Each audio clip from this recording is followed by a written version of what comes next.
अस्सलाम वालेकुम वरहमतुल्लाहि वबरकातुहू। नाजरीन, आपने बसों में सुरमा, मंजन, जंतरियाँ और न जाने क्या क्या बिकती तो देखी होंगी। आज आपसे बात करते करते मुझे जंतरियाँ भी पता नहीं कहाँ से याद आ गई। तो बहरहाल, आपने सुरमा, मंजन, जंतरियाँ वगैरह तो लोगों को बेचते देखा होगा, मगर आज खत्मे नबुव्वत बिकती देखें। तहरीक तालिबान, जिसका नया नाम तहरीक लब्बैक है, तालिबान खान की हुकूमत में खूब सरगर्म अमल है। कुछ अर्सा पहले सुना था कि बसों में इनके मरहूम मौलाना अल-मारूफ गालियों वाली सरकार के खताबात सुनाए जाएंगे। वो तो अभी सामने नजर नहीं आए, मगर फिलहाल खत्मे नबुव्वत बेचने वाले नजर आना शुरू हो गए हैं। सब तो पहले ਜਿਹੜਾ ਰਸਾਲਾ ਮੈਂ ਹੱਥ ਦੇ ਵਿੱਚ ਪੜਿਆ ਹੈ, ਰਸਾਲੇ ਦਾ ਨਾਮ ਹੈ ਮਨ ਸੱਬਾ ਨਬੀਯਨ ਫਕਤਲੂਹੂ। ਇਹਦਾ ਮਤਲਬ ਕੀ ਹੈ? ਸਰਕਾਰੇ ਦੋ ਆਲਮ ਸੱਲਮ ਦੀ ਹਦੀਸ ਹੈ, ਕਾਲਾ रसूलुल्लाह सल्लल्लाहु अलैहि वसल्लम मन सब्बा नबीयन फकतलूहू। क़यामत तक जो भी नबियों के बारे में बात करे उसको काट के रख दो। ਅੱਜ ਅਸੀਂ ਬੜੇ ਬੜੇ ਆਸ਼ਕੇ ਰਸੂਲ ਪਾਲਨੇ ਆ, ਸਾਨੂੰ ਦੀਨ ਦਾ ਪਤਾ ਹੀ ਕੋਈ ਨਹੀਂ, ਤੇ ਜਿਹੜਾ ਦੀਨ ਦੀ ਥੋੜੀ ਗੱਲ ਕਰੇ ਅਸੀਂ ਕਹਿੰਦੇ ਛੱਡੋ ਹੀ ਪਰਾਂ, ਮੌਲਵੀ ਸਾਹਿਬ ਐਵੇਂ ਲੱਗੇ ਰਹਿੰਦੇ ਨੇ। ਕੱਲਾ ਮੌਲਵੀਆਂ ਨੇ ਰਸੂਲullah ਦਾ ਕਲਮਾ ਨਹੀਂ ਪੜਿਆ, ਸਾਰਿਆਂ ਨੇ ਪੜਿਆ। ਇੱਥੇ ਬਾਪ ਦੇ ਵਿੱਚੋਂ ਬੈਠਿਆ ਮੈਂ ਕਿਸੇ ਨੂੰ ਚੌੜ ਗਾਲ ਕੱਢਾਂ, ਗੁੱਸਾ ਆਏਗਾ ਕਿ ਨਹੀਂ ਆਏਗਾ? ਤੁਹਾਡੇ ਵਾਲਾ ਸਾਹਿਬ ਗਾਲ ਕੱਢਾਂ, ਗੁੱਸਾ ਆਏਗਾ ਕਿ ਨਹੀਂ ਆਏਗਾ? ਜਦੋਂ ਸਾਡੇ ਪਿਓ ਦੇ ਖਿਲਾਫ ਗੱਲ ਕਰੇ ਸਾਡੇ ਕੋਲ ਬਰਦਾਸ਼ਤ ਨਹੀਂ ਹੁੰਦੀ, ਜਦੋਂ ਸਾਡੇ ਨਬੀ ਦੇ ਬਾਰੇ ਕੋਈ ਬਕਵਾਸ ਕਰੇ ਉਦੋਂ ਅਸੀਂ ਬਗੈਰਤ ਬਣ ਕੇ ਗੱਲ ਕਿਉਂ ਬਰਦਾਸ਼ਤ ਕਰਦੇ? मैं पहले क्या मैं कोई सौदा बेचन या चंदा लैन नहीं आया, इस बिल्ला रसाला देना आया। मैं तहरीक लब्बैक पाकिस्तान का कारकुन हाँ, 3-780 दस कर दिया मेरे उत्ते पर्चे ने सूखी से पारा दे अभी बसा बेच आके सानू मसला दसना पै रहा, उम्मत दे वेला आ गया। मकसद आंदा है कि जो पढ़े लिखे लोग ने मेरे को रसाला फ्री लैके जाना है, अपने बच्चों को पढ़ाना ते आप पढ़ना है। ये मकसद है, हदीसां लिखियां ने कि हजूर की इज्जत तो आप कितनी अल्लाह कितनी शान है। अगर साडे बाप के बारे कोई गल करे असीं बर्दाश्त नहीं करते, तो जो हजूर के बारे गल हो जाए क्यों बर्दाश्त करते? अज बड़े बड़े नाम नाद लोग पे ने, इत्थे किसी नूं बात दे विच पुछा खत्मे नबुव्वत दा मतलब की है, किसी नूं समझ नहीं आई खत्मे नबुव्वत दा मतलब की है। पता किसी नूं खत्मे नबुव्वत दा मतलब की है? नहीं पता। डुब जाण दा मकाम है।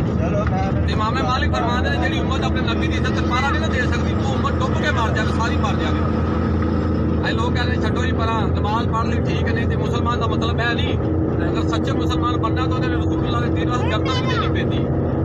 कल्ले रसूलुल्लाह नाल ते हलवे खाण नाल ते कल्ली नमाज पढ़न नाल बंदा मुसलमान नहीं हो जाता।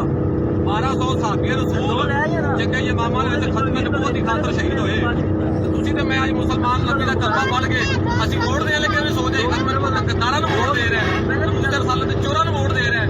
हुण घर जाके जरूर सोचा जाए कि असीं कलमा किद्दां पढ़िया। एक कुत्ता भी अपने मालक का इन्ना वफादार जरूर होता है कि जिंदा खांदा होंदा बूहे अगे बैठ के भौंकदा जरूर है कि अगर मालक के खिलाफ गल करे। असं अपने नबी का कलमा पढ़ने वाले हैं। अपने ईमान नाल दसो, फ्रांस ने सरकारी सतह उत्ते गुस्ताखी की है, तुहाडे विचों किहड़ा निकलिया बात जिन्हें एहतजाज किया कि साडे नबी दे बारे किउं बकवास की यार? निकलिया कोई तुहाडे विचों? सारिਆਂ विचों नहीं निकलिया। क्यों? सानू शुरू तो मौलवियों के कीड़े ने पढ़ाया ही है कि ये मौलवी इवें लगे रहंदे ने, मौलवियों पीछे। असीं कदों कहने किसी मौलवी पीछे लगो, किसी पीर पीछे लगो, लेकिन रसूलुल्लाह दीन के पीछे तो लगो। बात के आने का मकसद है कि 17 तारीख 17 फरवरी साडा बदलण टाइम है कि गुस्ताख खाना जिन्हों ने सरकारी सतह से हजूर की गुस्ताखी की फ्रांस साडा मुतालबा है। वो कला मौलवियों का मुतालबा नहीं, ना ही मैं मौलवी हाँ, मैं भी एक नौजवान हाँ, बस दाढ़ी रखी है। मकसद है बसा जान का कि हर वो मुसलमान जिन्हें रसूलुल्लाह का कलमा पढ़िया है वो 17 तारीख को अपनी तैयारी करे कि जान ले भी सकते हैं और गुस्ताख की जान लै भी सकते हैं। ऐ आजम रखो। बाकी 5 नमाज़ां पढ़ने वाला बंदा मुसलमान नहीं हो जाता। साहबे रसूलुल्लाह हजूर 50 दिन नहीं बोले, सिर्फ एक जंग च नहीं गए। अज तुसीं तलवार छड्ड के किहड़ियां नमाज़ां पढ़ के मुसलमान बनदे पे हो? जिन्हें कोई लोग कहता अलहमदुलिल्लाह मैं भी आशिक़े रसूल, अलहमदुलिल्लाह मैं भी आशिक़े रसूल। अलहमदुलिल्लाह बंदा आशिक़े रसूल नहीं होता। आशिक़े रसूल बंदा उदों होंदा जदों हजूर दी इज्जत गल आए, बंदा मैदान च निकले, उदों पता लगता कि बंदा गैरत के दुनिया का सब तो बड़ा जिन्हें लीडर के बारे नून लीग का PTI का अगर नवाज शरीफ के बारे गल हो गैरत जाग जाती है, मेरे लीडर के खिलाफ गल की। अगर इमरान खान के बारे गल हो गैरत जाग जाती कि मेरे इमरान खान के साहब का क्यों गल की। अगर हजूर के बारे गल हो जाए तो गैरत ना जाके मेरी गल हमेशा याद है।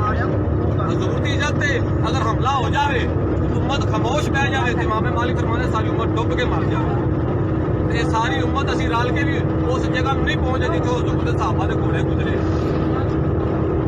ਅੱਜ ਇਹ ਵੀ ਵੇਲਾ ਆ ਗਿਆ ਸਾਨੂੰ ਬੱਸਾਂ ਜਾ ਕੇ ਦੱਸਣਾ ਪਿਆ ਰਿਹਾ ਕਿ ਯਾਰ ਹਜ਼ੂਰ ਦੀ ਇੱਜ਼ਤ ਕਿੰਨੀ ਸ਼ਾਨ ਹੈ ਅਗਰ ਉਹਨਾਂ ਦੀ ਸ਼ਾਨ ਦੇ ਵਿੱਚ ਗੁਸਤਾਖੀ ਹੋ ਜਾਵੇ ਅਸੀਂ ਘਰਾਂ ਹੀ ਬੈਠੇ ਆ ਅਸੀਂ ਮੁਸਲਮਾਨ ਦਾ ਮਤਲਬ ਕੀ ਸਮਝਿਆ 5 ਟਾਈਮ ਨਮਾਜ਼ ਦਿਲ ਕੀਤਾ ਪੜ੍ਹ ਲਈ ਠੀਕ ਹੈ ਨਹੀਂ ਕਾਰੋਬਾਰ ਕੀਤਾ ਬੱਚੇ ਵਿਆਹ ਮੁੜ ਕੇ ਜਾ ਕੇ ਕਬਰੀ ਕਰ ਗਏ ਬਸ ਇਹ ਮੁਸਲਮਾਨ ਦਾ ਮਤਲਬ ਹੈ ਇਹ ਮੁਸਲਮਾਨ ਦਾ